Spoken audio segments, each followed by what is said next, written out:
शांति।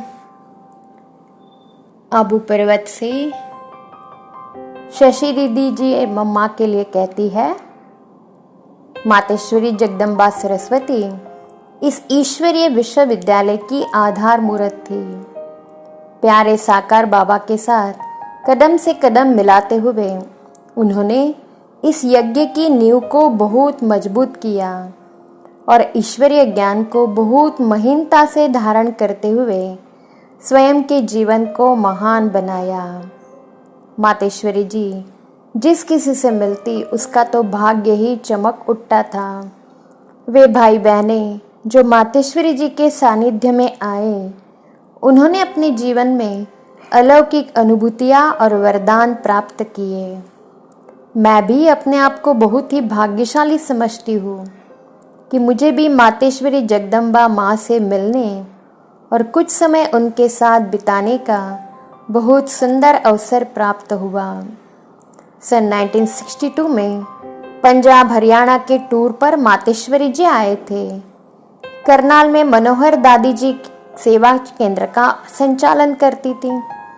मातेश्वरी जी वहाँ भी कुछ दिन रहे। वह जनवरी का महीना था। लोहड़ी और मकर संक्रांति के दिन थे। करनाल में कुमारियों का एक ग्रुप ईश्वरीय ज्ञान योग के लिए नियमित रूप से आता था। मम्मा के स्वागत के लिए हम कुमारियाँ 2 लाइनों में खड़ी थी। मातेश्वरी जी का आना ऐसे लग रहा था जैसे कोई देवदूत या कोई देवी या कोई फरिश्ता आया है। ऐसी धीमी चाल से मातेश्वरी जी चली आ रही थी। उनके समीप पहुँचते ही उनकी दृष्टि द्वारा ऐसे लगा जैसे कि स्नेह की किरणें हमारे ऊपर आ रही हो। फिर लोहड़ी के मौके पर हम सब कुमारियों ने मातेश्वरी जी के सामने गीत गाया। मातेश्वरी जी ने हम सबको देखते हुए वरदानों से भरपूर किया। मुझे वरदान देते हुए कहा कि हर प्रकार से निर्बंधन और विश्व की सेवा के लिए आपको तैयार रहना है। मुझे तन का बंधन तो था नहीं, परंतु मन का बंधन था कि मुझे तो नौकरी करनी है या विश्व सेवा कैसे करेंगे।